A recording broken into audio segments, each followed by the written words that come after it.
Вечность мира. Философский вопрос. Как утверждал Аристотель, все те, кто рассуждает о природе, всегда ссылаются на некую другую природу, элементов, на бесконечность. Но никто из тех, кто делает элементы конечными, не вводит бесконечность. Однако те, кто делает элементы бесконечными, как Анаксагор и Демокрит, говорят, что бесконечное непрерывно благодаря соприкосновению.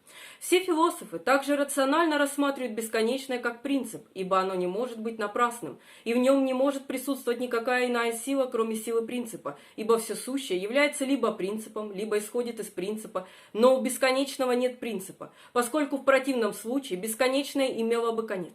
Бесконечное нетленно, поскольку конец есть тление всего. Оно также, по-видимому, постигает все сущее и управляет им. Также может показаться, что оно божественно, поскольку оно бессмертно и неразрушимо, как утверждает Анаксимандр.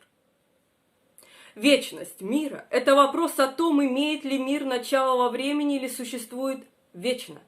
Этот вопрос волновал древних философов, а также теологов и философских исследователей XIII века, и он также представляет интерес для современных философов и ученых.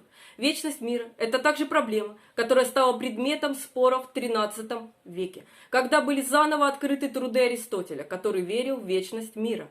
Эта точка зрения противоречила представлениям католической церкви. Аристотелевская точка зрения была запрещена судебными решениями 1210-1277 годов.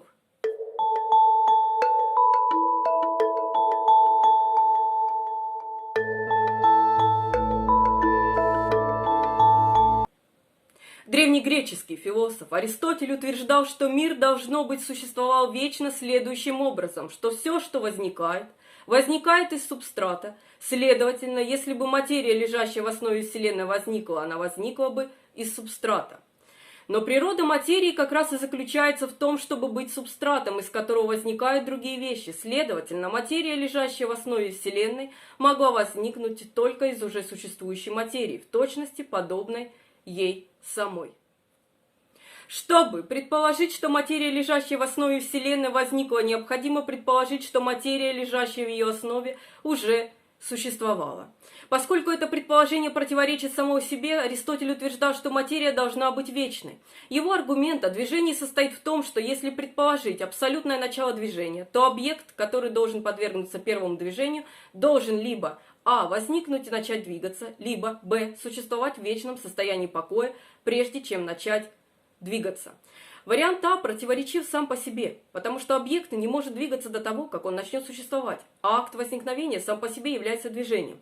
Так что первое движение требует предшествующего ему движения, то есть акта возникновения. Вариант также неудовлетворителен по двум причинам. Во-первых, если бы мир возник в состоянии покоя, возникновение этого состояния покоя само по себе было бы движением. Во-вторых, если бы мир перешел из состояния покоя в состояние движения, причиной этого перехода к движению само по себе было бы движение. Он приходит к выводу, что движение обязательно вечно. Аристотель утверждал, что вакуум, то есть место, где нет материи, невозможен.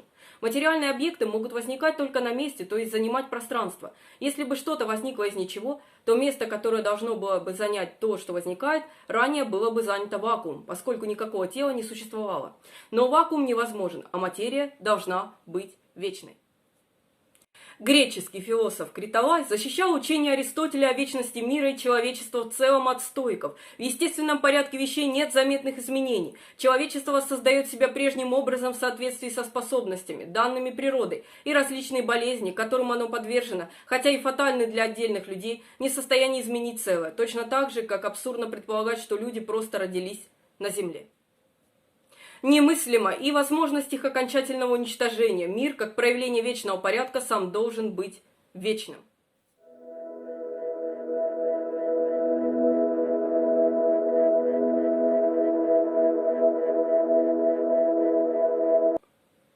Прокл выдвинул 18 доказательств вечности мира, основанных на божественности его создателя. Иоанн Филопон или Филопон написал свою критическую статью против Прокла, в которой он систематически выступал против каждого утверждения, выдвинутого в пользу вечности мира.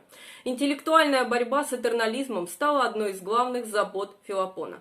Филопон создал аргумент, известный сегодня как обход бесконечности. Если существование чего-то требует, чтобы до него существовало что-то другое, то первая вещь не может появиться без того, чтобы не существовало то, что было до нее.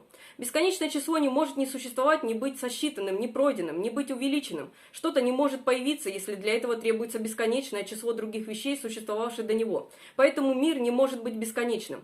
Симпликий придерживался взгляда Аристотеля. Он верил в вечность мира и решительно выступал против Филопона, который утверждал, что мир начался с божественного сотворения.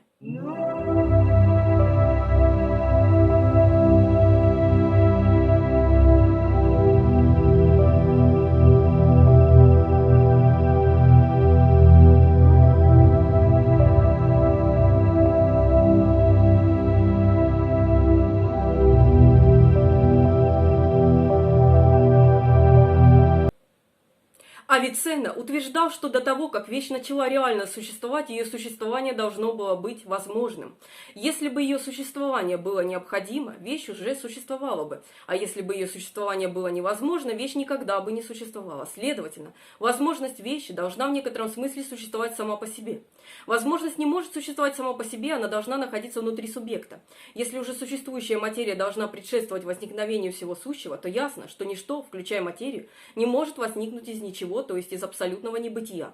Следовательно, абсолютное начало существования материи невозможно. Авероэс поддерживал точку зрения Аристотеля. Маймонид считал, что ни сотворение мира, ни бесконечное время недоказуемы, или, по крайней мере, что никаких доказательств не существует.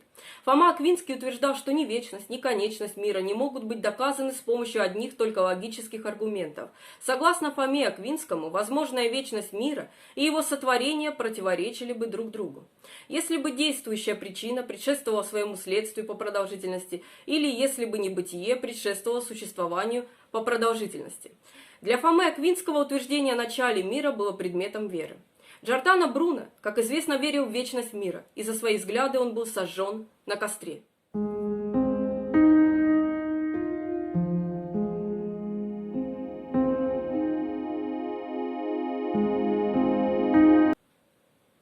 Вопрос о вечности мира остается нерешенным. Александр Виленкин, известный сторонник точки зрения, что у мира было начало, он считает, что его вечность – это физически непротиворечивая возможность.